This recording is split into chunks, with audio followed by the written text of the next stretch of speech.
I wanted to start off by giving everyone a chance to introduce themselves, and then we always like to have an icebreaker question in the beginning. So today's is, what did you want to be when you were 8 years old? So if you could tell us a little bit about what you're doing right now, what your affiliation is, and what you wanted to do when you were 8 years old, that would be great. Sure. My name is Gabriel Lavella, the CEO of Common Sense. And what we're doing is we're building neural interfaces to the olfactory bulb. What led me here? I did my PhD in the Maharbits lab. I never worked in neurotechnology before going to DARPA about 2 years ago. So I did probably 6 months of bench work in the area. In the beginning of my PhD, I put it down. I did my PhD in molecular nanotechnology, doing self-assembled structures for diagnostics. And then I worked in Silicon Valley for a while, designing the MacBook, the iPhone, a bunch of other tech products. Went to DARPA, was an integral part of the NESD program, N3, as well as a few others in the neural interface space. And then I got a call through Philip Alvelda, who is one of the program managers at DARPA.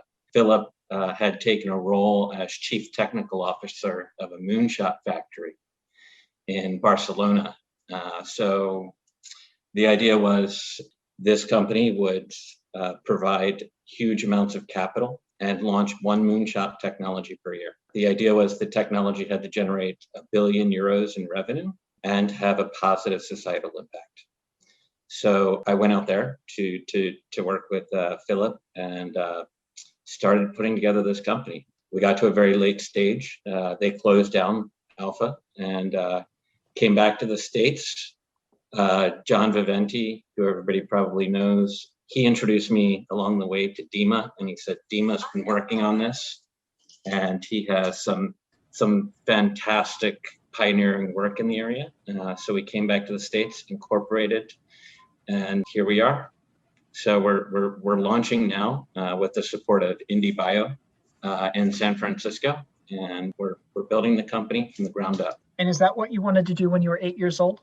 When I was 8 years old, I wanted to work at Disney World in any capacity, right? So I could have been a character. I could have been operating a ride there, but I wanted to work at Disney World. Thanks, Gabe. Sure.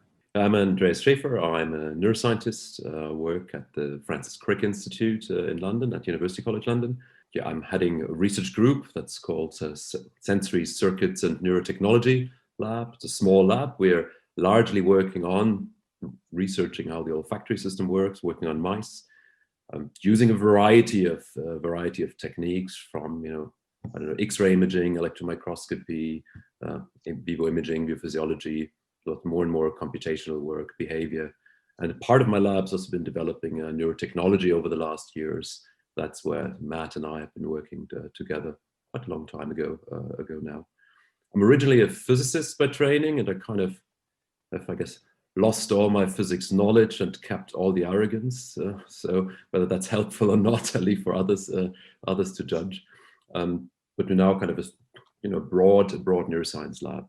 What did I want to do when I was 8 years old? I think generally I've been relatively boring and straightforward. I wanted to be a scientist already. At some point I wrote in my, I think, first year book, I want to be an archaeologist, not really knowing what that was.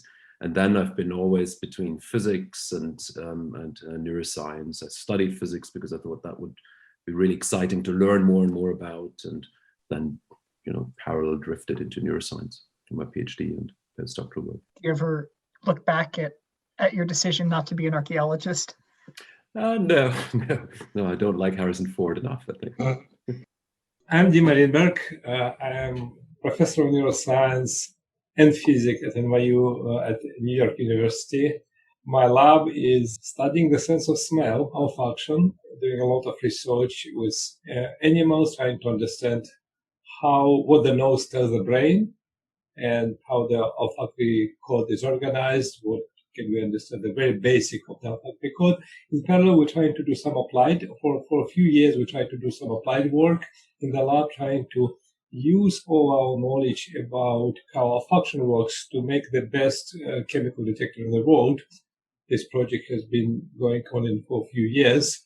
It was up and down, and until I got a call from Gabe, and he said, hey, how about joining forces? After the first conversation, I understood that we're talking the same language, and it's super cool. That actually can be done on a much larger scale. Talking to Gabe, the trick was to learning about the much broader opportunity in neurotechnology. I was always attentive to neurotechnology, but honestly, building the first electronic nose, I kind of did not see the path, and Gabe showed me the path, and we joined forces.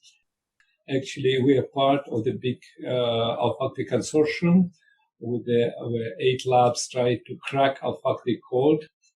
The name of the consortium is Osmonauts, and it's a fascinating work, and both kind of on the fundamental stuff with Osmonauts and then applied stuff with the new company with Gabe.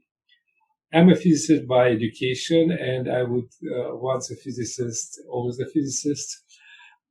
I grew up in Russia. I didn't get my physics education first in Russia undergrad, then came to Weizmann, get my PhD in physics in low temperature fluid dynamics, and then I switched to neuroscience, and it was a torturous path. And only on my second postdoc I started doing olfaction, doing olfactory coding since 2002.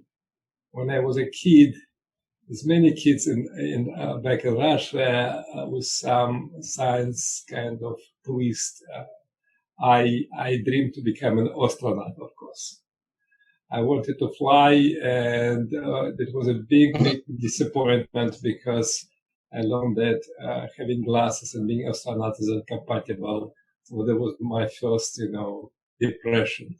Sounds a little antiquated now, doesn't it? I mean, I know they still have some restrictions, I think, in the Air Force that you have to have. Yes.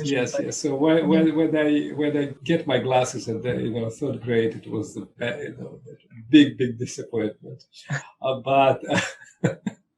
But I started reading many books about flights, about space that brought me to physics, and then became a physicist. So that's my story. Dima, the last time we talked, you were looking to fill a postdoc position in your lab. Do you still have that posted? Yes. For the project related to bioelectronic nodes, I'm actively looking for people, and in general, both for the bioelectronic nodes and for olfactory coding.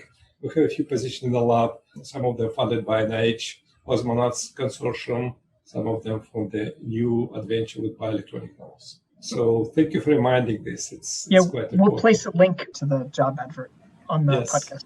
Was Osmonaut your idea to call it Osmonaut, considering you wanted to be a cosmonaut to start with? Yeah, that's kind of all converging. I was wondering. Dima, we're on the same page. After I got over the idea of working at Disney, my next dream was to be an astronaut as well.